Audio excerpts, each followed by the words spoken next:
Hi friends, అందరూ బాగున్నారండి. So నేనైతే చాలా బాగున్నానండి. నేనైతే ఈరోజు అయితే మా యొక్క జీడి తోటకి అయితే వచ్చానండి. చూడండి ఫ్రెండ్స్, మా యొక్క జీడి తోట అయితే ఈ విధంగా అయితే వెనకాల ఉంది. ఇవన్నీ మా యొక్క జీడి తోటలేనండి.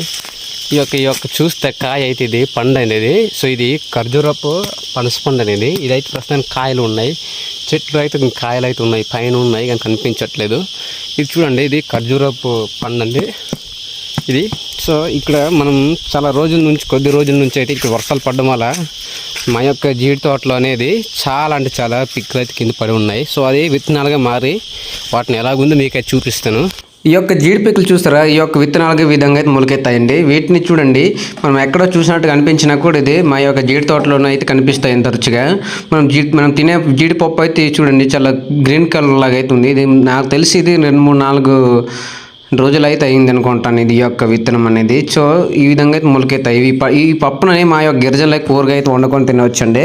చాలా టేస్టీగా అయితే అనిపిస్తుంది. అందులో ఎండు చేపలు మరీ కలుపుకొని తింటే అమ్మ అలాగ ఉంటుంది, టేస్ట్ అంటే అలాగ ఉంటుందండి.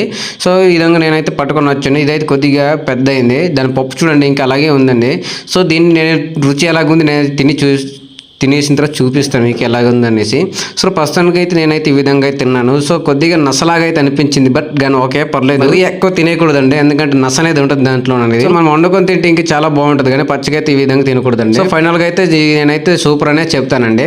సో ఈ విధంగా నడుచుకుంటూ పోయిందాక పండిందిన ఈ యొక్క పనస పండు అయితే నేనైతే ఏరేసాను ప్రస్తుతానికి అయితే. సో నేనైతే ఈ విధంగా చిన్న పాకలోనే తీసుకెళ్తున్నాను. సో పాకలోనే తీసుకెళ్ళిన వెంటనే మా వాళ్ళు ఉండడంతో నేనైతే ఆ యొక్క పనస పండు అయితే ఇచ్చాను. సో సరే ఇంటికి వెళ్దాం అనేసరికి ఈ విధంగా నేనైతే ఇందాక మేము తయారు చేసిన కడ్డీని నేనైతే మోసుకొని పోయాను. సుమారు ఇది 20 మీటర్ల డిస్టెన్స్ ఉండడంతో చాలా పచ్చగా ఉండడం వల్ల చాలా బరువుగా అయితే అనిపించింది. సో మా వీడియో మరి చూస్తారు కదా, మీకేమనిపించింది కామెంట్లో తెలియజేయండి. మా కష్టాన్ని చూసి ఒక లైక్ అయితే తీసుకొచ్చింది ఫ్రెండ్స్.